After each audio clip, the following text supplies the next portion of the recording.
ओम शांति। आज है 20 अगस्त 2022।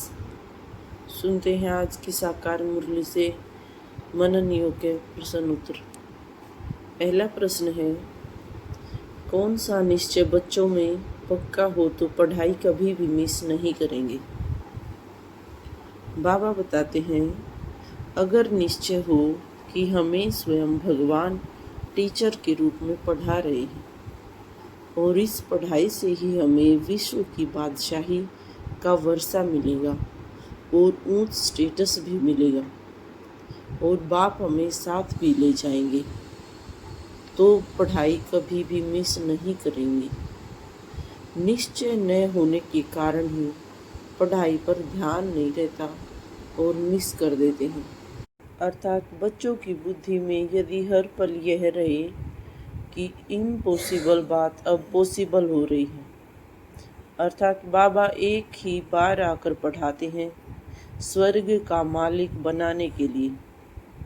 बुद्धि में यदि हमेशा रहे कि हम बच्चे बाप द्वारा बेहद सृष्टि का स्वराज्य लेने के लिए पढ़ रहे हैं, इसी एम ऑब्जेक्ट की ताकत से ही पढ़ाई में लगे रहें। और यदि मीठे मीठे बच्चों की बुद्धि में रहे कि हम कहाँ बैठे हैं, अर्थात हम स्वयं भगवान परमपिता परमात्मा के सम्मुख बैठ के पढ़ रहे हैं, तो कभी भी पढ़ाई मिस नहीं करेंगे, निश्चय में कभी कमी नहीं आएगी। अगला प्रश्न है, भक्ति मार्ग व ज्ञान मार्ग के सत्संग में क्या क्या अंतर है। बाबा समझाते, सभी बच्चे पास्ट के सत्संग और अभी के सत्संग के अनुभवी हैं। पास्ट यानी इस सत्संग में आने से पहले बुद्धि में क्या रहता था और अब बुद्धि में क्या रहता है, यह रात दिन का फर्क देखने में आता है। उन सत्संगों में तो सिर्फ यही सुनते रहते हैं और कोई भी आस दिल में नहीं रहती। बस सत्संग में जाकर 2 वचन शास्त्रों की सुनते हैं और यहाँ तुम बच्चे सम्मुख बैठे हो और बुद्धि में है कि हम आत्माएं बाप दादा के सामने बैठी हैं, उनसे स्वर्ग का वर्षा लेने के लिए ज्ञान व योग सीख रही हैं। जैसे स्कूल में स्टूडेंट समझते हैं कि हम बैरिस्टर बनेंगे या इंजीनियर बनेंगे, कोई न कोई इम्तिहान पास करके ये पद मिलेगा, तो यह ख्याल ही यहाँ पर आत्मा को आते हैं कि यह पढ़कर हम विश्व का मालिक बनेंगे। भक्ति काल के सत्संगों में वर्षा लेने की बात नहीं रहती और स्कूल अथवा कॉलेजों में भी आजकल वर्षा पाने की बात नहीं रहती। वहाँ पर तो है टीचर पढ़ाने वाला।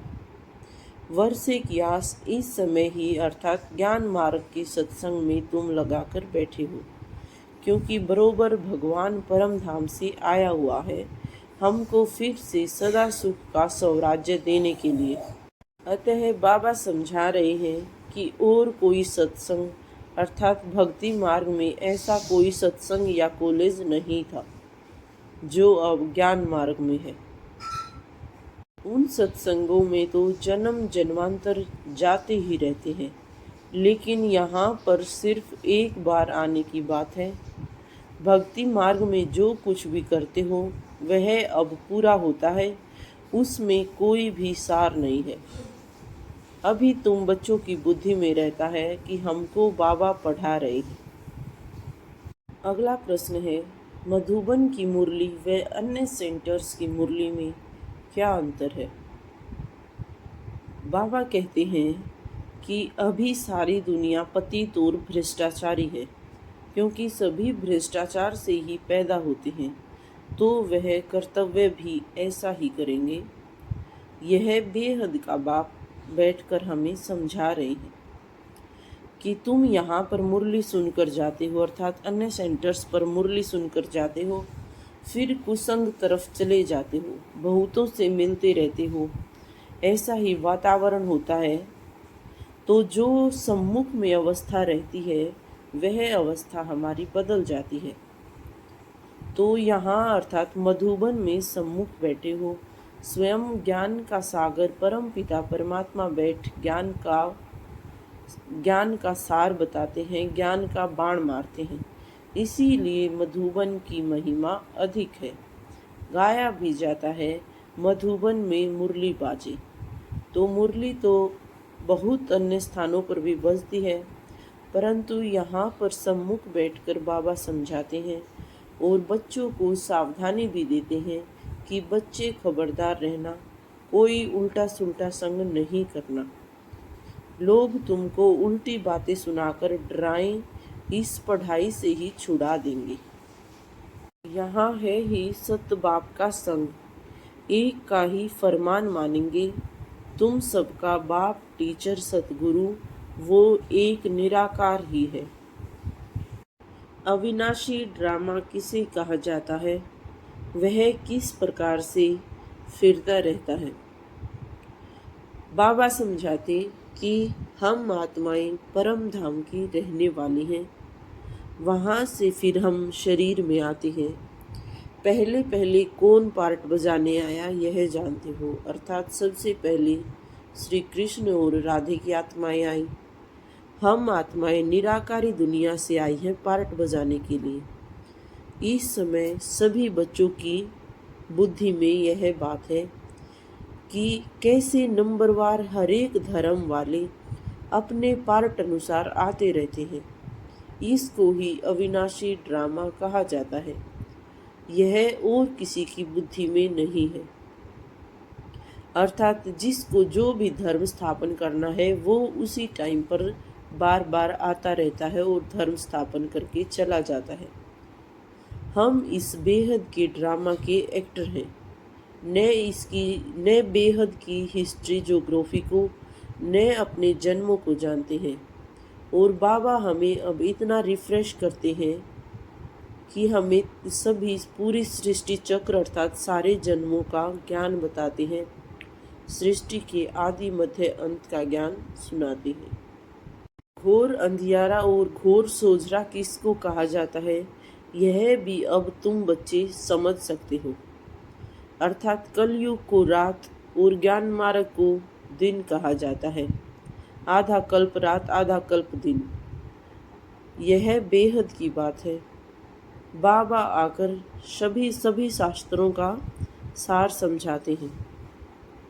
अगला प्रश्न है, माया के तूफानों से हम किस प्रकार से बच सकते हैं। यहाँ पर माया के तूफान से बाबा का अर्थ है कि बहुत से बच्चे ज्ञान में आते हैं, कुछ साल ज्ञान सीखते हैं, राजयोग करते हैं, लेकिन फिर से छोड़कर चले जाते हैं, क्योंकि जिसका एक्यूरेट पार्ट है वहीं आकर राजयोग सीख रहे हैं। सारी दुनिया तो राजयोग नहीं सीखती है। कोटों में कोई और कोई में कोई पढ़ते हैं। कोई 5-6 वर्ष 10 वर्ष राजयोग सीखते हैं, फिर पढ़ाई छोड़ देते हैं। तो इसमें बाबा कहते हैं कि माया बहुत प्रबल है, बिल्कुल बेसमझ बना देती है, फारक्ती दे देते हैं। कहावत भी है ना, आश्चर्यवत बाप का बनंती कथंती और फिर फारक्ती देवंती। अर्थात बनते हैं, कहते हैं और फिर छोड़कर चले जाते हैं, क्योंकि माया के तूफान ऐसे जोरदार आते हैं। तो इसका कारण बाबा बताते हैं कि याद निरंतर न बैठने से माया की प्रवेशता होती है, क्योंकि आधा कल्प हम नाम रूप में फंसते आए हैं। उसकी युक्ति अब बाबा बताते हैं कि अपने को आत्मा समझ बाप को याद करो। बस यही पहला पाठ है और यही सबसे मुश्किल है।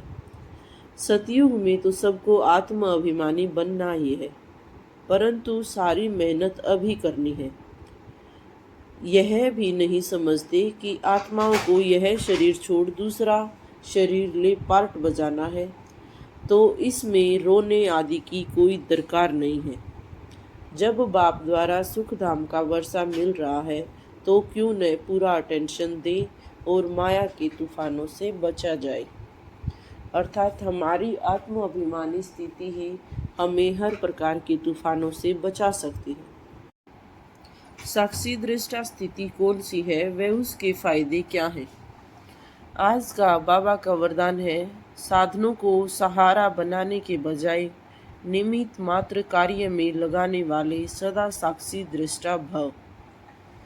अर्थात हमें सभी साधनों को, सभी स्थितियों को साक्षी दृष्टा होकर देखना है, क्योंकि कई बच्चे जो हैं चलते चलते बीज को छोड़ डाल डालियों में आकर्षित हो जाते हैं।